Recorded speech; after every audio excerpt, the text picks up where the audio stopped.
Glamour world ಗೊತ್ತಲ್ಲ, ಎಷ್ಟು ಕಷ್ಟ ಅರ್ಥ ಆಗೋದು ಅಂತ. ನನ್ನಷ್ಟು ಚೆನ್ನಾಗಿ ಯಾವುದೇ ಒಂದು ಕತೆಗೆ ದಿ ಎಂಡ್ ಕೊಟ್ಟಿರೋರನ್ನ ನಾನು ನೋಡಿಲ್ಲ.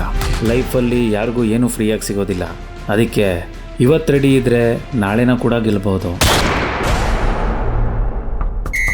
ಎಷ್ಟು ಖರ್ಚು ಮಾಡಿದರೆ ನಿಮ್ಮ ಅಟೆನ್ಷನ್ ಫುಲ್ಲಾಗಿ ಸಿಗುತ್ತೆ ಗೊತ್ತಾ? ಆನ್ಸರ್ ನನ್ನ ವೀಡಿಯೋಸ್ನಲ್ಲಿ ಮಾತ್ರ ಸಿಗುತ್ತೆ. ಪ್ರತಿಯೊಬ್ಬ ಮನುಷ್ಯನ ಕೋಪದ ಹಿಂದೆನೋ ಒಂದು ಕಾರಣ ಇರುತ್ತೆ, ಆದರೆ ತಂದೆ ತಾಯಿ ಕೋಪದ ಹಿಂದೆ ಇರೋದು ಬರೀ ಪ್ರೀತಿ ಮಾತ್ರ.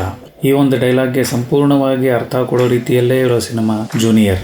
ತುಂಬ ವಯಸ್ಸಾದ ನಂತರ ಹುಟ್ಟೋ ಮಗ, ಆ ಮಗನ ಮೇಲೆ ಅತಿಯಾದ ಪ್ರೀತಿ ತೋರಿಸೋ ತಂದೆ, ಆ ಅತಿಯಾದ ಪ್ರೀತಿನ ತಡೆಯಲಾರದ ಮಗ ಅವರಿಂದ ದೂರ ಇರಬೇಕು ಅಂತ ಬೇರೆ ಊರಿಗೆ ಹೋದಪ್ಪ ಅಂದರೆ ಅಲ್ಗೂ ಹುಡ್ಕೊಂಡು ಬರೋ ತಂದೆ, ನಂತರ ಕೆಲಸಕ್ಕೆ ಸೇರಿ ತಂದೆಯಿಂದ ದೂರ ಆಗೋಣ ಅಂತ ಅಂದ್ಕೊಳ್ಳೋ ಮಗ ಆ ತಂದೆ ಕಳ್ಕೊಂಡಿರೋದನ್ನು ಮತ್ತೆ ಪಡೆದುಕೊಳ್ಳೋ ಹಾಗೆ ಮಾಡೋದಕ್ಕೆ ಹೋರಾಡೋ ಕಥೆನೇ ಜೂನಿಯರ್. ಕಿರೀಟಿ ಅವರು ಎಲ್ಲೂ ಮೊದಲನೇ ಸಿನಿಮಾಲಿ ಆ್ಯಕ್ಟ್ ಮಾಡಿರೋ ಹುಡುಗ ಅನ್ನೋ ರೀತಿಯಲ್ಲಿ ಕಾಣಿಸ್ತಾನೇ ಇಲ್ಲ. ಆ್ಯಕ್ಟಿಂಗ್ ಚೆನ್ನಾಗಿದೆ, ಡ್ಯಾನ್ಸು, ಫೈಟ್ಸು, ಡೈಲಾಗ್ ಡೆಲಿವರಿ ಎಲ್ಲವೂ ತುಂಬ ಚೆನ್ನಾಗಿದೆ. ಶ್ರೀಲೀಲಾ ಅವರು ಸಿನಿಮಾಲಿ ಗ್ಲ್ಯಾಮರ್ನ ಹೆಚ್ಚಿಸ್ತಾರೆ, ಅವ್ರ ಕ್ಯಾರೆಕ್ಟರ್ ಚೆನ್ನಾಗಿ ಮೂಡಿಬಂದಿದೆ. ಸುಧಾ ರಾಣಿ ಅವರು ಸ್ವಲ್ಪನೇ ಕಾಣಿಸ್ಕೊಂಡ್ರು, ಅವ್ರು ಕಾಣಿಸ್ಕೊಳ್ಳೋ ಸೀನ್ಗಳೆಲ್ಲವೂ ಎಮೋಷ್ನಲ್ ಸೀನ್ಗಳೇ. ನಮ್ಮ ಕ್ರೇಜಿ ಸ್ಟಾರ್ ರವಿಚಂದ್ರನ್ ಅವರು ಹಾಗೂ ಜೆನಿಲಿಯಾ ಡಿಸೋಜ ಅವರು ಇಬ್ಬರ ಬಗ್ಗೆನೂ ಒಟ್ಟಿಗೆ ಯಾಕೆ ಹೇಳ್ತಿದ್ದೀನಿ ಅಂದರೆ, ಈ ಇಡೀ ಸಿನಿಮಾ ನಡೆಯೋದೇ ಇವರಿಬ್ರಿಗೋಸ್ಕರ.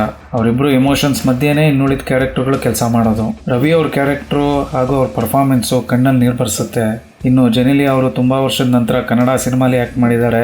ಅವ್ರ ಕ್ಯಾರೆಕ್ಟ್ರು ತುಂಬ ಡಿಗ್ನಿಫೈಡ್ ಮತ್ತು ಹೈಲಿ ಎಮೋಷ್ನಲ್ ಆಗಿ ಮೂಡಿಬಂದಿದೆ.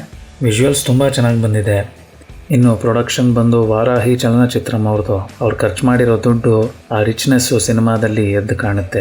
ಕನ್ನಡ, ತೆಲುಗು ಎರಡೂ ಭಾಷೆಯಲ್ಲಿ ರಿಲೀಸ್ ಆಗಿದೆ. ಕೊನೆಗೆ ಏನು ಹೇಳ್ಬೋದು ಅಂದರೆ, ಒಳ್ಳೆ ಸಿನಿಮಾಗಳೇ ಇಲ್ದಿರೋ ಈ ಒಂದು ಟೈಮಲ್ಲಿ ವರ್ತ್ ವಾಚ್.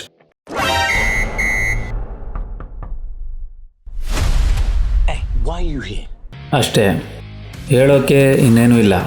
ಬೆಸ್ಟ್ ಅನ್ನೋದು ಯಾವಾಗಲೂ ಒಂದೇ ಆಗಿರಬೇಕಲ್ವಾ? ಇನ್ನೂ ತಿಳ್ಕೊಬೇಕು ಅಂತಿದ್ರೆ ಸ್ಟೇ ಕನೆಕ್ಟೆಡ್.